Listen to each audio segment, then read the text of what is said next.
watu wasiseme.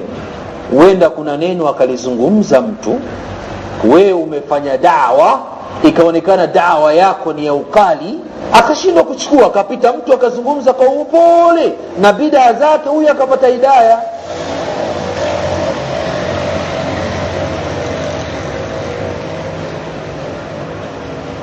Asema al-Imam at-Tabari katika tafsiri yake surati Zumar aya nambari 18, anasema fabashir ya Muhammad, toa bishara ewe mtume sallallahu alaihi wasallam, ibadi, kuwapa bishara waja wangu. Waja wake Allah hapa kumekuja na istithna, amewatoa. Hii ismul mausul ina maana nyingine kwamba ni istithna, alladhina yastami'una alqawla, wale ambao wanasikia maneno, minal qailina, maneno ya wasemaji. Amesema Ibn Bazi, msikilize anachosema. Anasema Sheikhul Fawzani, msikilize anachosema. Amesema Qasim Mafuta, sikiliza anachosema. Amesema Hussein Sembe, sikiliza anachosema. Wala sijamzuilia mtu, nitapinga haya hivi, mpinge haya kwa sababu ya hawa vijana. Subhanallah, watu wako tayari damu zao za mwagwa tonye mpaka tonye ziishe, ule moyo place usukume hewa, mauti atudiriki, lakini hatuwezi kumkufuru Allah Taala wakati tunashuhudia neema zake leilan wa nahara. Mkufuru Allah tena baada kumkufuru taghuti ni mkufuru Allah. Msikilizeni Hussein Sembe, nendeni kwenye halka zake yenye mashababu wa Moshi na yenye Watanga, ukiwa na muhadhara anaofanya Qasim wa batil, nendeni na atoe nafasi ya maswali, muulizeni, si wazuili mimi. Na atakaye wazuilia watu, huyu ni mubtadi'u, mzushi. Wangapi vijana wanakuja Mwanza, wanakuja kutukana, maiko wanaenda wanawasikiliza, lakini wanashindwa kustahimili kwa sababu hawaji kufanya dawa, wanakuja kunitukana mimi. Wewe mtukane, kipigwa hapo baadaye unalia tena, nimepigwa. Sasa kwani wewe sasa si ungefanya dawa tu, ungefundisha sira? Unaponitaja mimi unakusudia nini? Utapigwa, utatolewa meno hapo, utatafutia meno ya bandia, alafu ndio uwe na adabu, alafu utoe dalili. Kwa wapi dalili ya kupigwa munafikun? Utaiona tu. Ukishapona ukawekewa meno yakapona zile fiz, utaitafuta katika surati Tauba na sura nyingine, utaipata tu ya kuwachapa munafikun. Kuja kunitukana mimi hata unijui, unanisema mbele yangu, mtihani mkubwa sana. Mimi si wakatazi, sikilizeni. Si Allah ndio amekupeni ruksa, na ukisikiliza unakuwa katika waja wake, lakini kuna sharti ya kufata maneno mazuri ambayo wewe unasikia. Al-Imam Tabari akaendelea akasema fayattabi'una arshadahu wa ahda'u, kisha katika kuyasikia hayo wakafuata ule muongozo unaotoka kwa Allah Taala juu ya yale mazungumzo. Msemaji amesema maneno 120, lakini maneno 10 tu ndio maneno ya hidayah, maneno ya muongozo. Kwa hiyo wenye akili wanafuata muongozo, kwa maana umekaa na watu wawasaidia akili. Na katika ilmu ya ta'bir, ilmu ya kuzingatia na mazingira, hauruhusiwi mwalimu kumfunga mwanafunzi wako. Ina maana utakuwa umefunga mlango wa ijtihad, mlango wa kufanya ijtihada.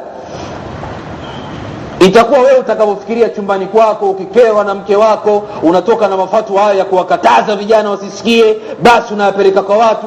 Sikilizeni, nendeni katika halka ya Sheikh Roboto hapo Tanga, nendeni kama Allah tabaraka wa taala amemjalia Sheikh Salim Bahrian, msikilizeni, msifungwe na huyu mpinga jihad.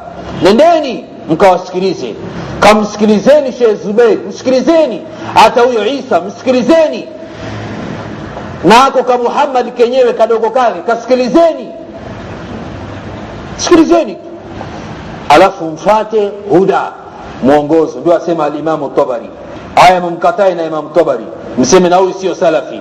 Salafi yuko Pongwe, huyu ni mfasiri wa kitabu cha Allah tabaraka wa taala, huwa mufassiru, amefasiri kitabu cha Allah tabaraka wa taala. Akaendelea akasema wadallahu ala tauhidillah, yale maneno ambayo yanakuongoza wewe kwenda kwenye tauhid, ya kumpwekesha Allah tabaraka wa taala katika shurut za la ilaha illa Allah nimezisomesha hapa biaunillahi tabaraka wa taala miezi miwili takriban au mwezi mmoja na nusu. Nikaambia mwandishi wa kitabu cha Maariju Al-Qabul, yeye amezielezea ziko 7, lakini Muhammad Abdul Wahhabi Al-Wasabi katika kitabu chake kingine amekiita Al-Qawlul Mufidu fi adillati tauhid, akaziweka 8.